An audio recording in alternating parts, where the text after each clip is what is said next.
Hey guys, Joe Miles here with Osseo Gear. This is the Mission Whitetail podcast. We're going to be doing a deep dive into what it truly takes to kill these mature bucks. We're going to step outside the box and look at the why for gear, tactics, training, and more importantly, the mindset from over 35 years of chasing these magnificent animals all over North America. Thank you for following along and welcome to Mission Whitetail. All right, guys, Mission Whitetail episode 49. We are at an Airbnb in Pennsylvania at the Harrisburg Great American Outdoor Show. And we have got a bunch of whitetail addicts sitting here this morning, a diverse group of guys. I'm going to let each guy go around and introduce himself and say where they're from. But this is something completely outside the box. We've never done anything like this, almost like a round table. So I think it's going to be a pretty cool conversation. Round couch. Well, a square couch. Square couch. Rendall, go ahead, man. My name's Rendall Erik, and I'm from Iowa. I'm Justin Synan. I live in West Kentucky. I'm originally from Maryland, and appreciate you having me on here, man. Yeah, absolutely, buddy. Thanks for being here. Adam Hayes, the Ohio State. How'd that playoff run go for you this year? Joe Miles, South Carolina. Tariff Alkhatib, Texas. Let's drill down on Texas a little more. Like what part, what county, so everybody can come out there and start leasing property. You got the money hole out there. So I'm in North Texas. I'm on the Texas-Oklahoma border, and I live in Grayson County, and I hunt Grayson and Collin counties. And what's unique about where I'm at is they're archery-only counties, and they've only been archery-only counties since they started a deer season in Grayson County back in the 90s. So that obviously helps with pressure and letting those deer get mature and get those giant racks on them. So. And you have killed some absolute freaks. I mean, I think one of them is the state record typical? Correct, yeah. I think there was one taken this year that may beat it. So, well, we don't need to talk about that. But I mean, but it's every year you were on world-class deer out there. Yeah. I've been fortunate enough, like the last 4 years now, I've doubled up every year. And so this past season, a 183 and a 169. So that's a heck of a year, brother. Yeah. So heck of a it's year. going good. And like I said, I give it all to archery only. I mean, just low pressure and they get a chance to really mature. Yeah. So what's interesting about this group of guys is everybody here is a whitetail nut, a bow hunter, and obsessed with it. I mean, it's all everybody sitting here right now from January 1st to December 31st is thinking about whitetail, doing something to get better at whitetail, driving our wives or significant others absolutely crazy with whitetail. And it's diverse. Like we've got Iowa, we've got Kentucky, we've got Ohio, South Carolina, Texas. So a lot of our listeners are from all over, right? We just don't have a Midwest group or a Southern group. We get guys listening from all over. So what I thought would be interesting is to go through each guy's like maybe approach to the season and what their go-to quote-unquote tactics or strategy for their areas. Who wants to start? Rendall, you want to start? Yeah, I can. Yeah, so just go through like you in Iowa. I mean, EHD wiped you out this year. Yeah. But talk about like a normal year. What is your plan? Just walk us through your year. Like we're in February right now. Obviously, trade show season. You're the Osseo trade show manager, so you're going to be on the road a lot. But let's take that out of the equation and say you were home doing normal stuff. What would be your plan up until the start of season? All right, so I'm really big into postseason scouting. So that's my number one thing right out of the gate, right after season ends. I just start scouting as much as I can. I'm primarily looking for bedding areas during postseason. Sometimes I'm looking for scrapes and rubs and secondary food sources if you can find them, but mostly primarily beds. And then I'll do that all the way up till green up. Then I'll do some turkey hunting, and then I switch in the summer In summer, I'm mostly glassing, rolling around, identifying food sources, checking a lot of that stuff, trying to find bucks out, glassing, hanging mock scrapes. Some guys hang mock scrapes postseason. I usually wait till the summertime and put them out, and then do a lot of gear prep, get everything ready during the summer. I'm not a big go out in the woods in the summer and scout kind of guy. It's hot, there's crap everywhere, you can't really see anything. I'm just relying on the intel I gain from all the postseason stuff when it's fresh and you can see the landscape. And I usually go to I'll run through places that I'm used to, but I like to go to a lot of new places every year so I can add to my database of places to hunt, try to find new deer herds, or if I seen a buck during the season that was really big, I might circle back and spend more time in that instead of just blowing through it checking. And then shoot the bow, get all the gear, bells and whistles, usually running behind on that stuff. You can't get it all done. No. I mean, you do what you can. At all. Then I'm usually starting to plan what states I want to hit. I'm more of a freestyle, just kind of whatever. Oh, I'm going to go here, here, and here. And most of the time I don't even go to most of those places. I just I'm going to go here instead. And most of your stuff is public, right? Yeah, I hunt. Hunt a lot of 98% public. public. Which is, again, this diverse group. We got guys that only hunt private. We got guys that hunt only public. We got guys that hunt a combination of both. So pretty neat to hear. Like that added challenge of all public, huh? Yeah, well, I'm poor, so I can't really afford land. So it's just what I'm dealing with. I do got free permission, but I got it for a reason, and it's not very. This is crap land. It's not good. But every now and again, during the rut, I pay more attention to that because I don't kill any does off my free permission. So I think that pulls. I mean, every couple of years I'll have a big buck roll into some of that, but mostly it doesn't hold bucks at all, hardly. So primarily I'm just on the public, jumping around. I'm really aggressive, so I think the public just gives me a lot of land to roam. Because when season opens, I'm more of an early season hunter. I'll go right in. I'll start checking all those bedding areas just on the outer edge, and I'll look for sign like scrapes, opening up, rubs, and then start. I usually have my cameras out, I don't know, August. I don't like to be in the woods, and the month before Iowa opens, October, so all of September I'll be out of state hunting. I don't like to put pressure on the deer because I'm going to go in right away and start hunting them.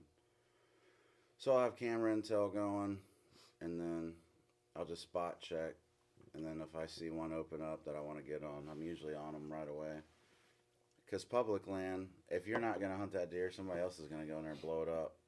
So I tend just to go straight in.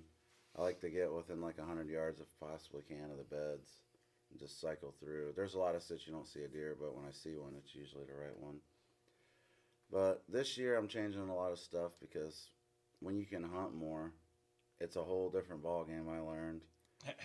Let's hold that because that is actually a question I've got. Okay. Like what you learned this season and what your strategy is going to, like a lesson you learned this year that's going to help you, going into this coming season.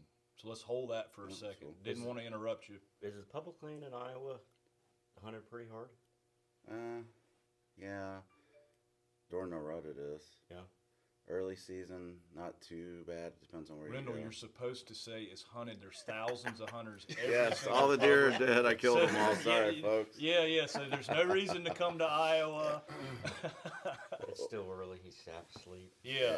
Well, there's we a big all are. influx of public pressure now, just because all the guys are starting to draw from all the YouTube shows they watch. I think it's everywhere too. Yeah, so it's like year 5, so all the people that can draw their good zones are they're just going straight to public. They used to go to outfitters and find private land, but now they're just going the public route. So Really? big uptick in pressure for sure.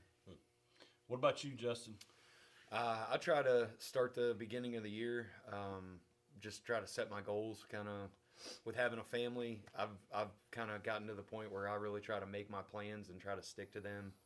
Make it easier on me later down the road for the wife, Oh Just, yeah, well, that's an interesting point. Is there's a lot of guys that have young kids, wife, all that. It's a balance, right? It really is, man. It's a whole added challenge. I think I would have had and I'm not blaming my season on my kids or my family, but there was a lot of days I should have been in the woods and I wasn't able to because I'm being a dad. Sure, of course. And that's more important to me, honestly. I mean, I love hunting. It's my life too. But yeah, so honestly, for me, I want to plan my out-of-state hunts. I plan on scouting public in Illinois and Indiana. I'm close to there, so that's really my main objective. I want to try to kill at least one 150 or better in those areas on public. Yep. I think there's a lot of like good overlook spots that I could access through water. I'm kind of hoping, but it just seems to me from e-scouting. Yep. So I'll go from there, and then when I get into summer, man, Kentucky can be brutal with the seed ticks, chiggers, whatever you want to call them. And I try to stay the heck out of the woods around August. Yeah. So I try to get all my cameras out and get stuff set up around, between June and July, and it's brutal, but I feel that, I don't get those bugs near as bad around those time frames. And then I'll make one last like big scout loop mission towards the, last 2 weeks of August and get all the intel I have, try to find the biggest buck in the area. I hunt a mix of public and private. Yep. I was fortunate to get some good farms, but man, it's really tough. Honestly. Well, you had a poaching incident this year, didn't you? A couple, actually. Yeah. Yeah, It was. I had a rough season. Completely out of control, right? I mean, Kinda, and nobody really wants to do anything about it. And that's the hardest thing for me. It's like you just got to take the punches and keep rolling with it. And What are the penalties in Kentucky for poaching? they should be astronomical, but the problem is there's not enough fish and game to do anything about it. But And, I mean, if they catch somebody, like in Ohio, if you get caught, you're paying I would. by the inch. I would Yeah, hope, but restitution. the problem is there's so many people that don't have any money. It's like, okay, so they get in trouble, then what? I don't really think there's enough of a penalty where it really matters. And the problem I had is, that, this might really ruffle feathers, but honestly, some of these farmers are the worst things for deer. They're the ones that are out there talking to people in the small towns like, well, I need you to kill this deer. You want to go kill some deer for me? And then they get this guy to go and just shoot deer, and they don't do a damn thing with them. They just let them lay. I went to go do a hanging hunt this year in the morning, and I came across two great, like, dead, young bucks on my walk to my stand in the dark. so because they're eating their crops and they want them out of there, Yeah, or they pretty just, much. Well, I mean, dude, like the deer density where we're at is not that crazy. I mean, I can tell you from a management perspective, like these deer aren't overpopulated. These farmers, just have a hard on for wanting to kill every deer in the area. So it's been a struggle this season. But that's where I'm trying to pivot and just focus my time in different areas. Yep. And just cast a wider net. Yep. And try to find that caliber deer I'm looking for. Adam. Well, my seasons basically for the last 15 to 20 years have been the same game plan, but it never seems to work out the way you want it to. I hunt Ohio, Illinois, Kansas, and Canada just about every year, and I've hunted the same general farms and areas, so I know the farms. I know from year to year, I have a general idea of what survived and what I'm going to be after. And I've got into doing, more of the food plots and the habitat enhancement and, everything you can do to try to help them along. But it never seems like it ever pans out, It's always a strategic nightmare trying to plan stuff ahead of time. And I get, stands hung in areas that are, good spots from year to year and, try to figure out specific animals. But my basic game plan going into the season is, having at least one target buck, in each area. I use a lot of cell cameras to monitor those spots out of state. I mean, that's really the only way you can do it efficiently. And basically wait on one of those deer to start making a mistake in daylight, Mm-hmm. And that's the only time really, other than, planning hunts around, obviously a big moon guide follower, planning hunts around the red moon and sticking to that game plan for out-of-state hunts. the only time I'll stray from that is when, like I was going to say, I got a big deer making a mistake during daylight on camera. Yep. At home, I've had my own farm now for 4 or 5 years, and I got, a really good idea on what's there and what I'm going to try to kill, and focusing on that, early season, because I think, early and late season when they're on a strict feeding pattern is obviously the best time to focus on them, and that's when they're the most predictable and most patternable. And then I do a lot of my out-of-state hunting, November obviously when deer are moving more, but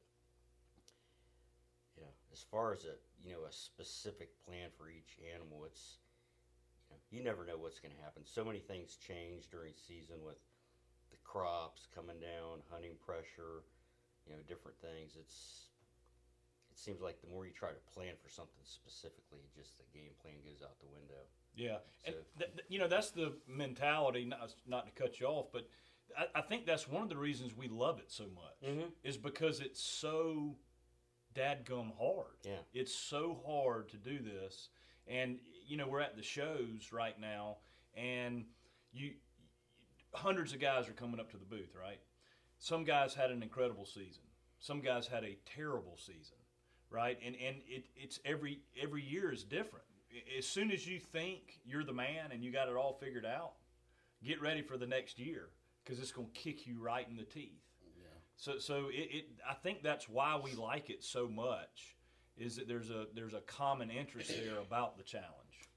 Yeah, and this is my 44th season bow hunting, and it's so important to gather as much information as you can from different people every year, because you never know when little thing that you pick up might be that one thing that you use to kill that deer. It throws a game wrench in your plan, and you just got to be able to adapt and to use every tool available to you.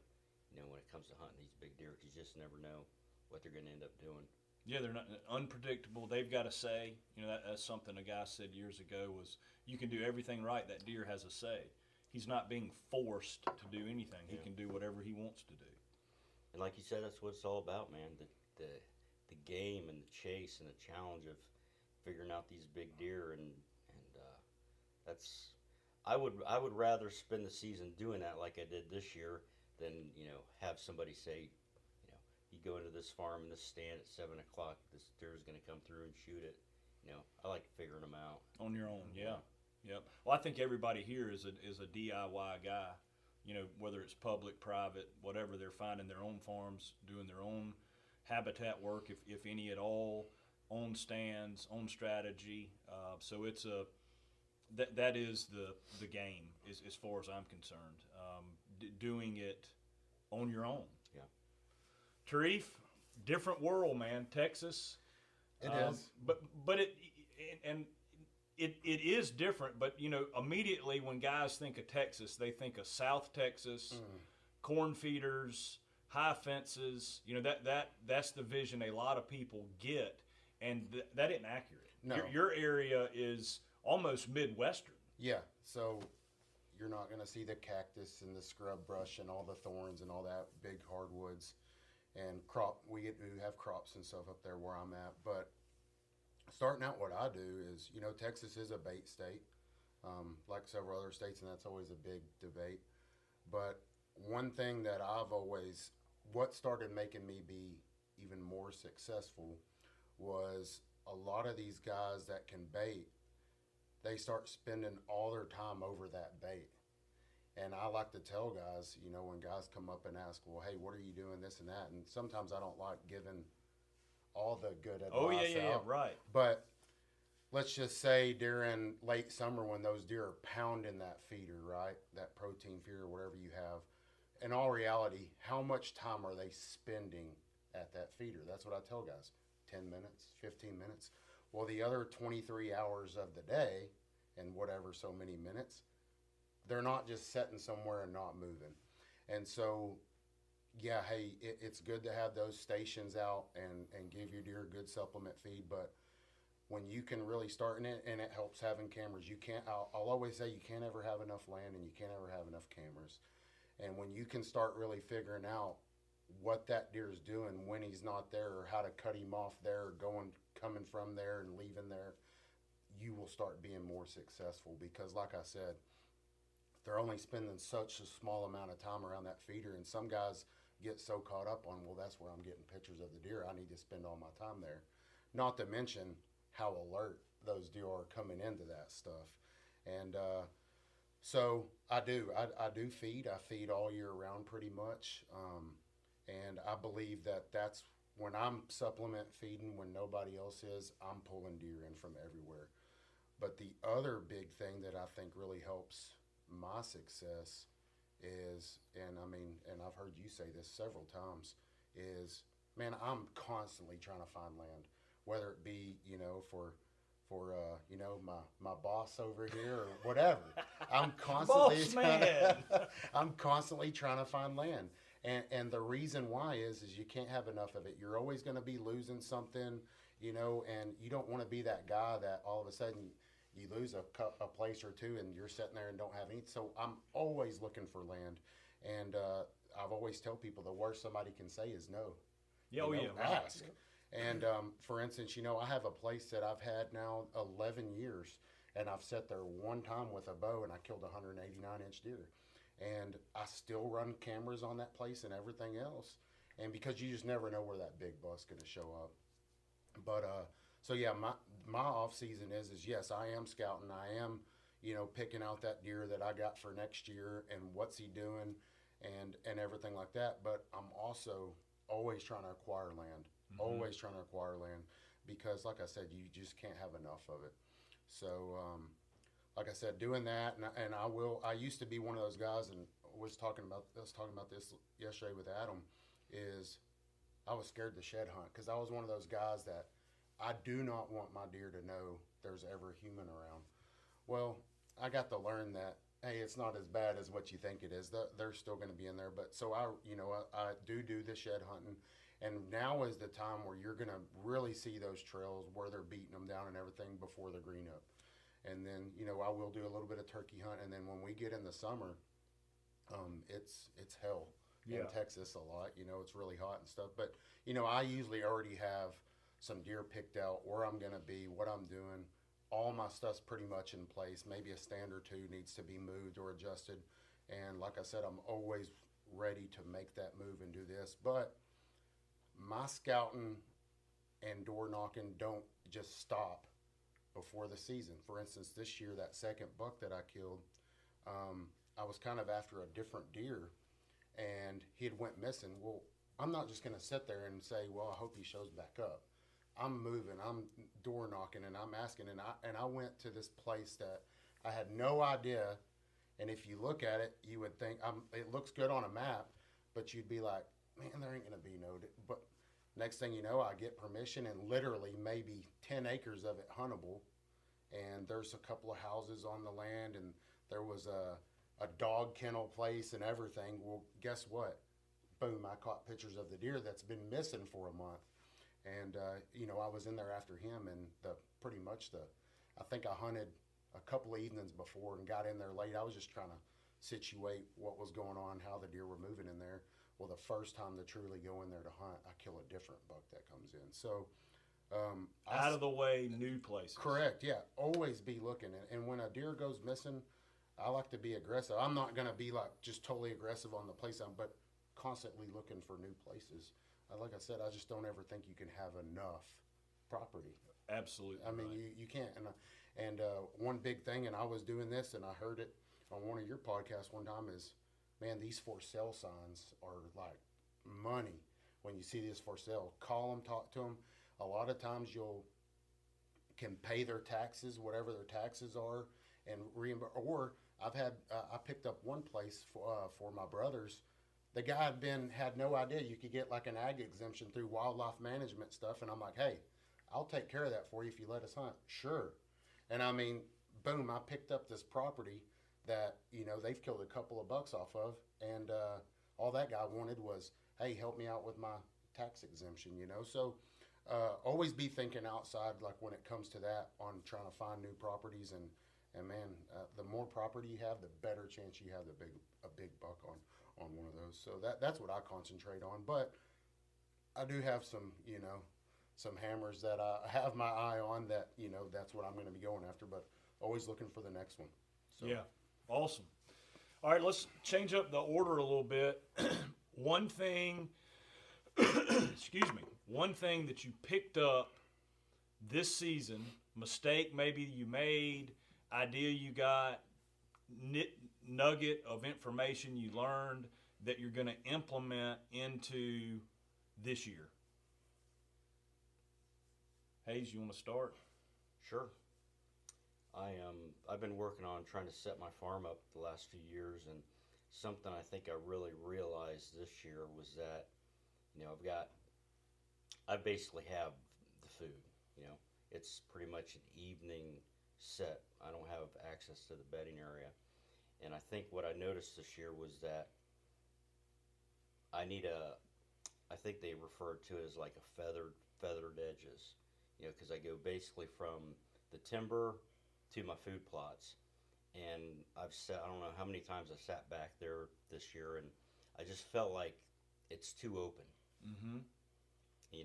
The mature deer, I had a couple mature deer that would come out pretty regularly, but the buck that I was after, one of the most nocturnal bucks I've ever hunted, showed up one time in daylight, and I just felt like I've got the food and all the deer are coming out, but I don't feel like the mature bucks feel comfortable enough when they come out, and I think I need to add cover to it around the edges.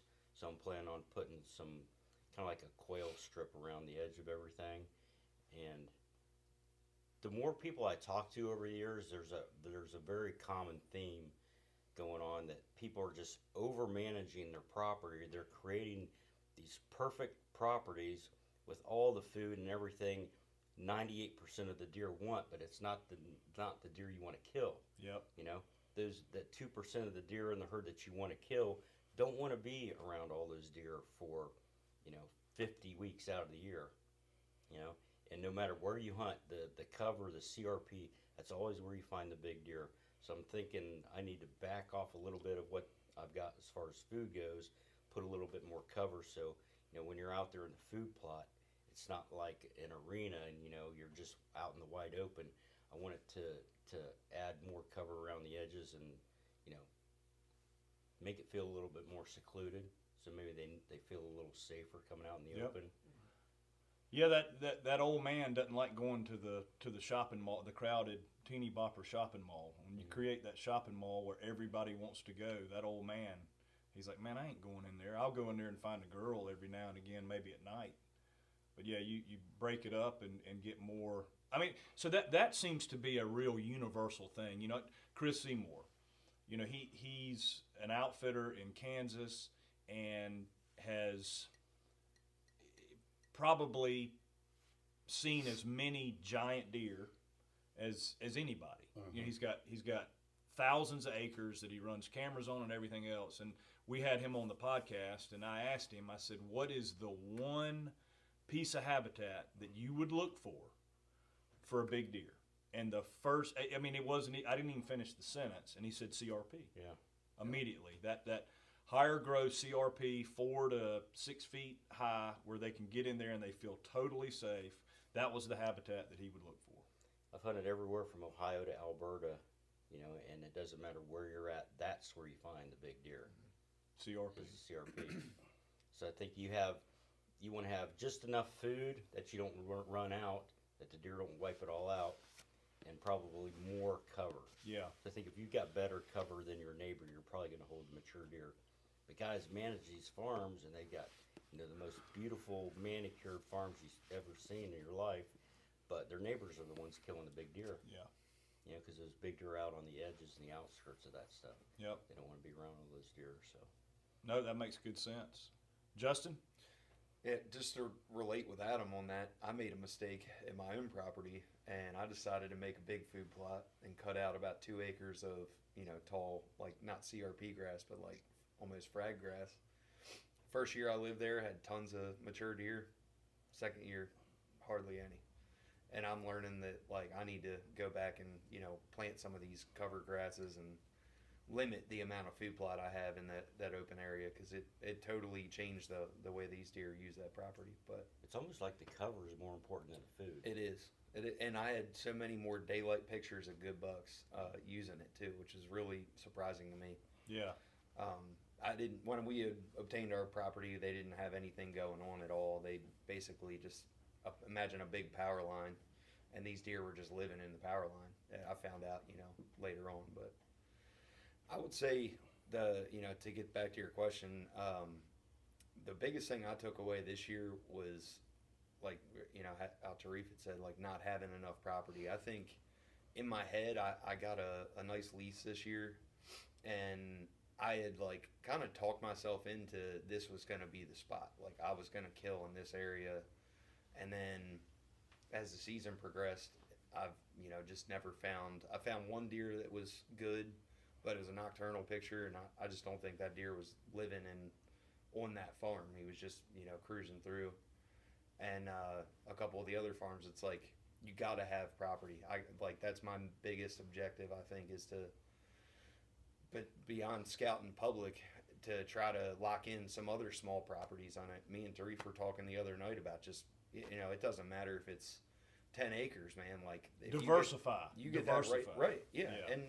And I was really good younger, in my beginning of my hunting career, like knocking on hundreds of doors. And, now that I live in Kentucky, I feel like there's more good people and more open to hunting than there were, like, in Maryland, where I'd actually grown up. And I don't know, I'm looking forward to it, man. I love being able to scout new ground and hunt new ground and figure a place out. So Yeah. that's my big takeaway. Not stacking all your eggs in one basket. I want to have at least Diversification. I want to have at least like 3 quality bucks to go after. That's kind of, I'd be happy with that. That way I can rebound, and if I blow it on this one, I can Yep. hop right on the other one, and I just want to get it done early this year. 10-4 Tariff. I love it when I keep hearing y'all CRP and stuff. We just call that a pasture in Texas. Grown up pasture. Yeah. Yeah. And that's where I like to be, is that stuff just grown up and everything. But one thing I think I'll try to do, obviously I've been, I say lucky, but, You're being good. humble. But the thing is, one thing that I would like to maybe try to do is, as I've always just targeted one buck, in the 2 counties I hunt. And this year I'll call him kind of a surprise buck, But, I tagged out, and both of my bucks was in November. And next thing you know, just a few weeks later, I started getting pictures of that other deer that I would have, that I was kind of the spot where I found that was, as a crow flies, 4 miles away. And then I'm in there my first time hunting, and then this other buck comes in and I kill him. But try to maybe, be a little bit more I want to even maybe step up my game just a little bit more, to where it's like, hey, yeah, that's a shooter, but I'm going to let that one go because I was targeting this one. And, but, even me, I like to call myself young at 37, but, and I've been very fortunate to kill some great bucks, but, to try to, follow more, like, Adam will sit there and let a 170-inch deer walk by sometimes, and, He didn't this year. but, maybe try to be a little bit more patient and give it a little bit more time, and, to try to maybe target that other specific animal I was going, even if something else comes in, if it's not just, wow, that much greater. But, also, it is a little pressure when you're hunting for a TV show to get some footage and lay something down. But An easy way to accomplish that is to let your buddy come down and shoot those really good deer, and you hold off for the great deer. Yeah. Problem solved. Yeah, we had that problem on the big 8 that I killed this year. Adam was like, "Well, why don't you just save that one for me, and you wait for that other one to show." Well, what if it don't ever show? But anyways, we're always learning, and like I said, I love listening to other guys and the different ideas, because it is different habitat, different kind of how we hunt. But yeah, I guess that would be my thing, is be maybe a little bit more patient, even though I've had great success, and to just hunt farther into the year. Yeah. But one thing I am going to do is I am going to put in for Kansas. I'm going to try to go hunt up with Seymour and stuff like that. So, that ought to help me too, being able to maybe bounce somewhere else. So you know, making it relatable, because you're in a super unique position, but making it relatable to, say, a guy in South Georgia. I'm just throwing that out there as a random spot. You're saying, man, if you've got what you would concentrate on is, if you've got a target buck, stay the course. Of course, stay the course, stay the course, stay the course, because even as you can, Adam, as you can attest to, it can happen on that target buck the last 2 days of the season. Yep. Like Illinois last year for you. You killed that giant, and you passed a ton of deer, and all the way. So stay the course, stay the course. Follow your goal. Don't compromise. That would be. Yep. Let your buddies help you out. Yeah, that's right. Yeah, we got a lot of buddies on this couch that would be happy to come to the bow. Well, I did have that. For instance, there was one deer this year, super killable. Got some great footage of him, super mature. And I'm like, hey, Adam, what do you think about this one? He's a, 150 inch buck. Nah, so. Texas is a long drive for a 150. What a snob! What an absolute snob! So, yeah. All right, Rendall, what about you, buddy? So, man, I learned a lot of stuff just hunting a lot more. Totally different world arena.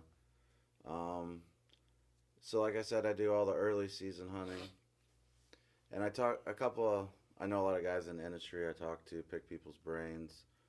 I feel like I never want to get stuck in one thing, so I'm always learning, and I'm willing to destroy a season sometimes just to try like new tactics and things.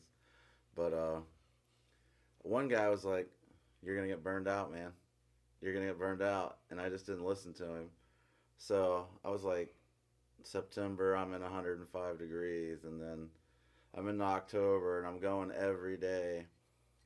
And then, man, you did mentally, and you got the EHD. Man, that wiped out on my target bucks. That was heartbreaking. Dead deer everywhere, so now I'm just like, I got too stubborn, I think, and I just dug my heels in. And I'm like, I'm going to will myself to find a buck to kill in Iowa. And then I was bouncing out of state to do some other hunts, but I learned that early season hunter, if you're targeting, because targeting mature deer versus just hunting is a totally different game. Like, just hunting's a lot easier. If you're targeting that older mature deer and you're hunting early season, it is so many hours, miles of scouting. So to think you're going to jump to 3 or 4 states early season and just knock down like 3 or 4 mature bucks probably is not happening at all. It's easy to spread yourself Yeah. too thin. Too thin, Yeah. So changing that to just focusing on Iowa, which I think I'm going to have to shift my range, go further out just because EHD. There is some research and some opinions that say, like, I passed some really good deer in Iowa because I was chasing some, just holding out, that the deer really blow up. The competition for resources isn't there anymore. So the deer that do live just explode. So I want to keep tabs on a lot of that, but I'm going to go to different areas of Iowa, put in the work, and then a guy you always talk about, Bobby Worthington. I've really been diving into his philosophies, and he has a lot of similar thoughts and things to what I think, but he all transitions. He's more of a rut guy, and I'm not afraid to admit it. I'm a horrible rut hunter. I move way too much. I do all that mobile hunting stuff with the saddles and tree stand, and he really believes in like funnels and persistence and setting up. And I'm like half a day in the rut and I'm gone to another one, and I'm here and I'm all over. So I think I'm almost too mobile. Even early season, I think I move around way too much. Like, I'm not giving it really time. And the public land aspect's a little weird because I feel like I got a lot of pressure to get in there first. So sometimes, I make mistakes. I might blow the deer out instead of waiting. But I do notice, like, you see way more deer during the rut. It's just a fact. Yeah. So I think pacing yourself out of the gate, like September, maybe go do something fun like mule deer hunt or whatever, and just kind of pace through and not hunting every single day of the season too. It's That a marathon, not a race. that was brutal. Body conditioning, whoa! Like man, hunting every day, hell of a grind, especially what I do, like hiking in miles and miles out every day, all weather conditions. Some of the equipment I was running really jacked me up. So, equipment variables, learned that. Like, probably during the rut, you don't want to sit in the saddle for 140 hours, 10 hours a day, 2 or 3 weeks in a row. Probably want to switch it up. So I got a tree stand now. Yep. So integrating that, and then just learning all phases, because when when you're more blue collar and you can only hunt every so many days, you don't get burned out as much. The mental aspect, because the mental game, man, I tend to be kind of negative, I guess.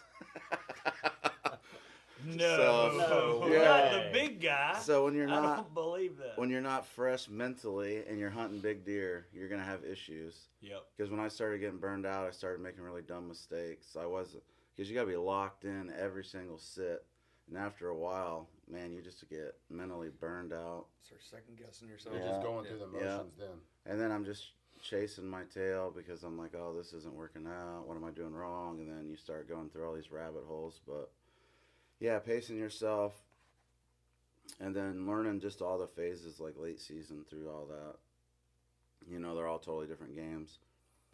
So like all my vacation time before, I'd just put it early season, and then I'd just mostly work through the rest of the year and just hunt when I could. So now it's like I can do it all the time. So it's like, all right, figuring what that looks like, and then what states you want to hunt and stuff like that. I jumped all over, wasn't very efficient in where I hunted. So now I'm mapping it out where it's just short runs out. So if I got a camera somewhere and I notice something, I can just make a quick run out instantly. Like I got 2 honed in on like I got to kill in this state before I leave, and then it doesn't.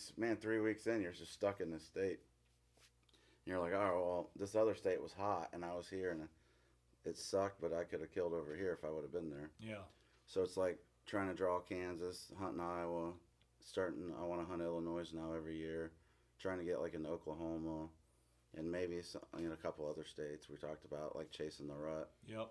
Dropping down like Don't say it. Don't say it. somewhere out in the ocean somewhere, Yes. Iceland or something. Yes. But Thank you. so yeah, chasing the rut, stuff like that. Money. So I pretty much hunted on like $30 for 3 weeks in November. Which That's all going to was change. not We're at the Harrisburg show. good. You're going to sell more ICO in the next 7-8 days, and So yeah, just like fill your coffers up. I was like, oh man, it won't be that expensive, but man, gas. Oh yeah. Casey's Pizza, peanut M&Ms, energy drinks, man, that adds up. Plus your other bills. I'm like, God. Licenses. Yeah, licenses is another thing I didn't think about. Staying and sleeping in the back of your vehicles. I mean, it just sucks. I ain't gonna lie. Like, and then you encounter other things because I hunt mostly public. So then that had a whole new aspect because he spends a lot of time knocking on doors, and I do not like that. I don't want to deal with people. Like, you know what I mean? Yeah, I know. He's the sales manager for trade shows. He doesn't like. I didn't see that on the resume. But yeah, he knows what I mean. Yeah, I know some exactly. guys are How really thoroughly did you go over No, all this stuff yeah. before you hired The me? light You're going to have to talk to people to sell Yeah, some yes. stuff. Yeah, Exactly. don't drive on my fields. You can only hunt on these days, or the guy gets mad at you because you kill a big deer and he kicks you off. Or his second cousin, Bobby Joe's sister, gets access because you killed a big Hey, deer. guess what? Then you just move to the next Yeah, place. You done killed but it. to me, it's like a lot of time to do Yeah. it. So I put my more time into scouting Yeah. and just deal with all the yahoos on public land, which is, I don't know how I do that. Yeah. I just have patience for that for some reason. But they do mess up a lot of. I've had a lot of hunts destroyed, and I've been on big bucks, and they get blown out and stuff. That's the public land game. Yeah, so it's just finding. It's the same thing he's doing, just finding as much land as possible. But public land, I feel like I'm just free to roam. I can Yeah. show up when I want, hunt when I want. I kind of know what other people, sometimes you're hunting people, not, you're not shooting them, but Tariff hunts people. Yeah. Hey, I've Yeah, actually but got you're- some property that way by Yeah. catching poachers. For Yeah. you're just you're seeing what they're doing, what the pressure's doing, when the pressure is. It's mostly during the rut. So getting in early, like I said, can be an advantage. But out of state scouting, I think I'm going to switch towards more like that Bobby Worthington style. Really focusing on that this year. Picking his brain, just running in and identifying like funnels and stuff. Because man, that's to me, that's super easy. Like e-scouting, you fly right in, check the funnel, and then he adds in like mock scrapes. I already do that stuff, so I was like, all right. And just, I think if you're gonna rack deer up, running the rut is just gonna be a way to do it. Because late season stuff, early seasons, takes too much effort and time to get on them deer. So all the deer are moving during the rut. So I think just bouncing around all the country, running the rut. I think that's where, because I mean, I've done the whole just chasing giants all season, but I feel like, man, I just want to stack up $5 or $6 in a season to see if I can do it. Yeah. So I want to switch to more of that rut game. 10-4. So doing it may be relatable because a lot of guys aren't able to hunt the whole 4 months or 5 months of the season. But a guy that's got a 200-acre farm that he's got access to in South Carolina, again, just throwing out random places here, your advice to him would be, don't burn yourself out early. Yeah. That's something that I see a lot of is our season opens August 15th, and guys are chomping at the bit. And it's 100 degrees, it's 90% humidity, and they want to get out there and hunt, regardless, because the season is in. So you're saying don't burn yourself out those first 2 weeks, and then you're dropping the ball when it gets good, when it gets to be the rut. Yeah, go get your fix, right? You got to get your fix in, but relax, because yes, early season can be incredible. I've killed a ton of deer on the first 3 days of the season, but the good stuff's coming. All right. The rut, when they're swollen up, they're chasing, they're fighting. So that would be your message, is don't burn yourself out. Yeah, or the property. If you have private land and you're watching a giant buck and he's not daylighting, I would go hunt public land, burn that up, do whatever you want to get your fix, and then save that buck for when your best odds are, which is usually last week October, 100%. during the rut or late season, like Adam was saying. Or if he does daylight early, that's your key. Like if he's coming bed to food to bed's the best time to pattern. That's why I love early season. I can figure that chess match. It's not, the rut to me is more random. Like, the guy just rolls out, didn't scout all season, sits on a bucket somewhere and shoots a 200. I mean, what the heck's going on here, Yep. But early season, I can roll. It takes a lot more precise. You're playing that whole game, and the game to me is the favorite part of hunting. Without a doubt. Well, that's where, not trying to sponsor the Moon God or anything here, but hey, get in there when the time's right. Adam has always preached that, and I truly believe in it. Is your best time to kill that deer is the first time in, and that doesn't mean Adam don't. It's not that he's sitting at home not hunting on those other days. He's hunting lower pressured stands or something where he's not going to burn something out. So, him speaking as to having a family and stuff, my daughter just turned 6, but my success started getting even more successful when I did have a kid and everything, and really had to plan out, hey, what's my best times to hunt? And I've hunted lower hours, and I've been more successful by going in only when it's right. So That's a really Toughest part of hunting big deer is actually It's not hunting. them The patience. until you got everything Yeah. stacked in your favor. Yeah. And I get it. A lot of guys, if they've never had a picture of a giant buck, man, they're like, "Oh my God, I got to get in there and kill him." Where I'm like, "When am I going to kill him?" And so, and that's where that moon god. I'm talking. I plan right now my vacation out around that red moon, and that doesn't mean all of a sudden he starts daylighting. Oh well, no, I'm not gonna. No, I'm gonna go in, but plan your vacation around the moon god, or your out of state hunts around that moon god, and less is more.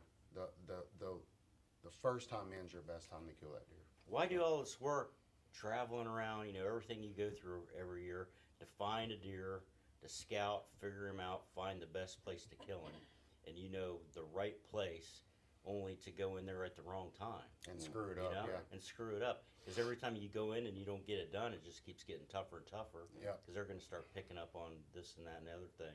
You know, I think it's all about finding the right place and then going in at the right time. And Yep. you know, the weather. Everybody pays attention to the weather, the wind. You need to be paying attention to the moon just as much.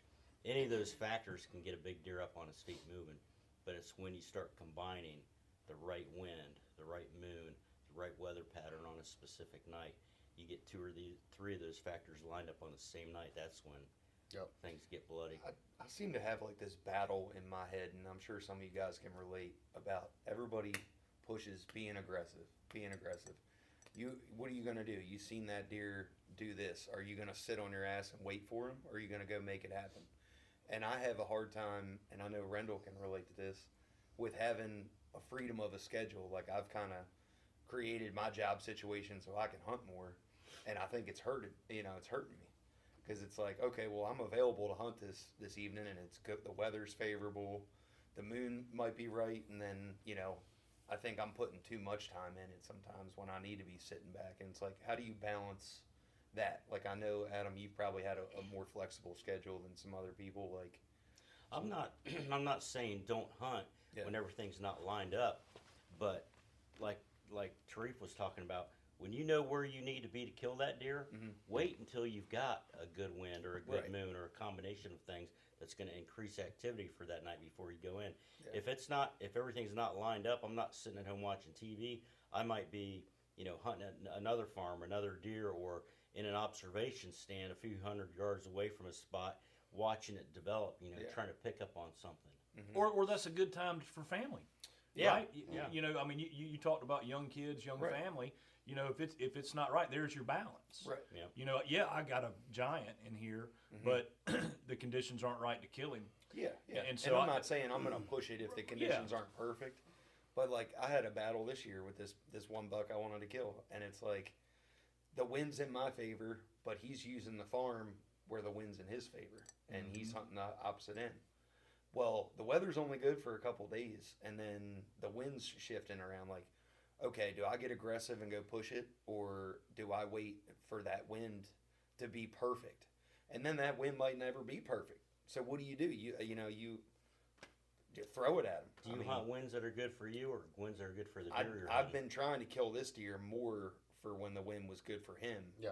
And it just didn't work out. Like, and the hardest thing I had was hunting a food source and trying to catch him. Imagine the food source is in a rectangle, and the bedding is on the north end, and I've got to let all them deer get past me, and he's the last one to come out. So it's a high risk, high reward situation, and like, It's risk management. yeah, All of it is risk management. right. You got to find his weak spot. Right. Boy, it's hard, man. I feel like, Well, it's not easy. yeah, these deer, especially this buck, he bedded all over the freaking place, and it's like, well, this is where he's bedded. He's there every once in a while, but he ain't there every day. No, that is. Yeah, it's not like cookie cutter bedding. No. Like they bed in a lot more spots than what people Yeah. think.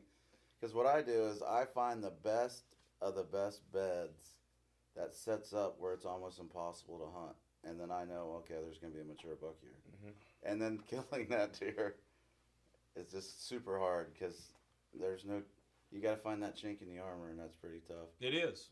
But based off of what he was saying, I think it's all experience. Like, when you can hunt more, you got to learn that, all right, when I only could hunt 3 days a week, I hunted no matter what, any weather, wind. And then now that I can hunt all the time, it's like you almost feel pressure to go. Yeah. Like, dang, I could be hunting right now. What the hell am I doing? Mm-hmm. And all your buddies are like, oh, you get to hunt every day. Why are you home? You should be out hunting. And then you got the pressure to kill stuff because, you're supposed to be big buck killer, so you should be killing giants every year, every state you go to. Yeah. So all your buddies are hitting you up. Where's your deer, man? So you got, like, social pressure on top of that, and you're just like, all right. But like he was saying, transitioning into because I've noticed a lot of the guys that hunt all the time talk what Adam was saying. Hunt less, but hunt and like he was hunt more efficient, and waiting for that right time to slip in, without blowing it up and ruining your chance. Like Bobby Worthington said in the podcast, like he usually doesn't even hunt until October 25th. Yeah, I mean, You got to hunt smarter, Yeah. not harder. Yep. There's a time to hunt hard. November, it's all about timing the tree. Other than that, outside of that, you got to just hunt smart. Yeah. Selective. 10-4. All right, we're going to shift complete gears from tactics and talk equipment, because on Mission Whitetail we love to talk about equipment. And while I've got you guys here, I think it'll be interesting for the listeners to talk arrow and broadhead. So simple question, I think simple answer. Tariff, maybe we'll start with you.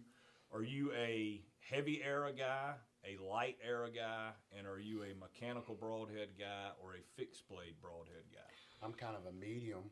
Medium Weight. weight. Do you know your weight arrow. by chance? Yeah, my hunting setup is 453 grains. Yeah, think I is would what say it that's is. on the moderate to lighter side. Yeah. Yep. And fixed blade all the way. Fixed blade all Yep, the way. Radical broadhead.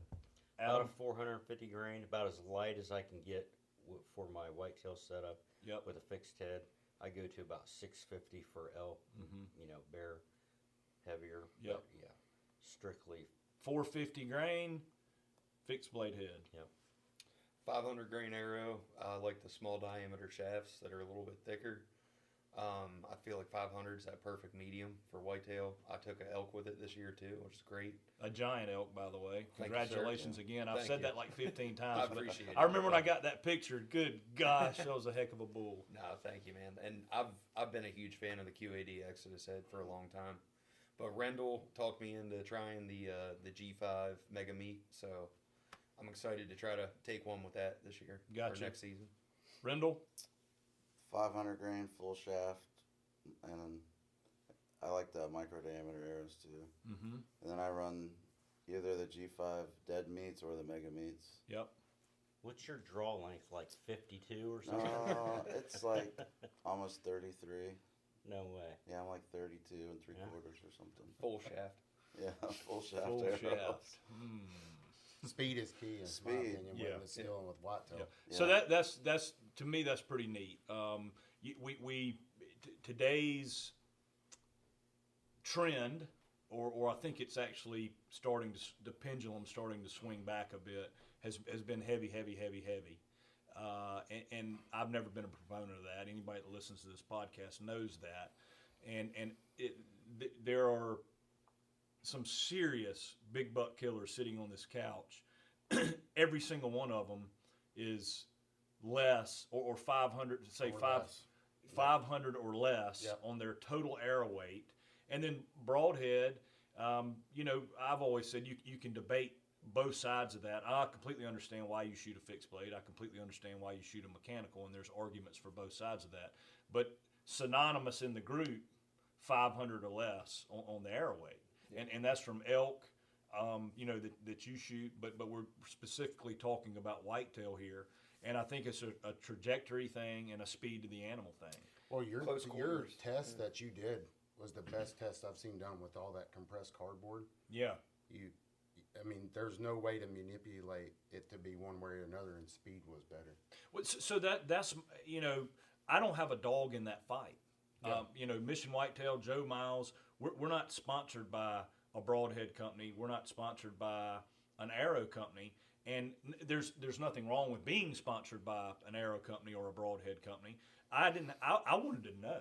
Yeah. Right. The weight of the arrow, because every arrow company makes arrows from 350 to you can get them 750 build out.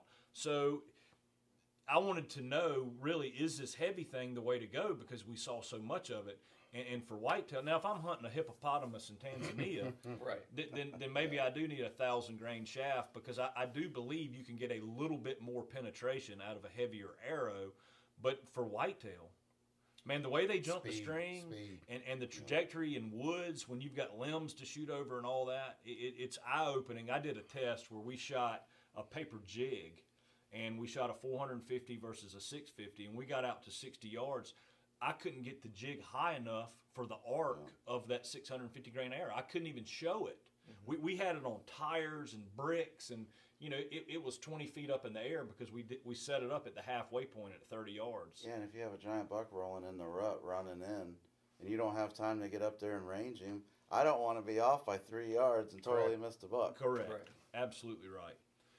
Guys, I wanted to hit one more question, and maybe we can do it ultra quick because we're up to an hour and we got to get to the show. Everybody's got to get to the booth. If you had to shoot 150-inch deer next season, which is a lot of us sitting here or looking at trying to find a deer like that or bigger, so maybe this isn't the absolute best question, but where would you go and when would you go there? You've got one place to go, only one place to go, and you've got a 7 to 10 day vacation to go do it. Rendall, fire away. I'd go to Iowa, probably Zone 5. Let The me write that down. third week in November, right before Thanksgiving. Probably a favorite farm I got in Kentucky between November 4th to the 10th. Sharif's house. Adam's not even putting his camo on. Probably home. Ohio. Yeah, probably home. I'd go to one of my farms, and I would be there that first week in November is what I like. So that's pretty darn interesting. Everybody sitting here except me is going to stay at their home place and hunt the deer right there at home. Obviously, I am not going to get on a 150 in the state of South Carolina. So if it was me, and we got a lot of Southern guys that listen to this, and tags aren't an issue, like I know I'm going to get drawn, I'm headed to a rut funnel in Kansas from November 7th to the 17th. That would be my 10-day. That would, and I would I rock. thought you were going to pick South Texas. You're Mexico. automatic down there. Yeah. It is good down there. Mexico. Kansas is your favorite, huh? Kansas is my favorite for sure. Nobody said South Carolina. Nobody says imagine that. Boys, thank y'all very much. Appreciate this more than you know. I think this provided a lot of value for guys, and we ought to do this again sometime. Maybe we can do it by a Zoom call or something like that. It'd be cool Sounds to do good. it Hit again. up the Osseo booth and Moon Guide booth. Yeah, if you're there in you go, PA. guys. Amen. Yeah, that's right. Yeah. Thanks for having us, man. Yeah, thank you. Good deal, boys. Enjoyed it.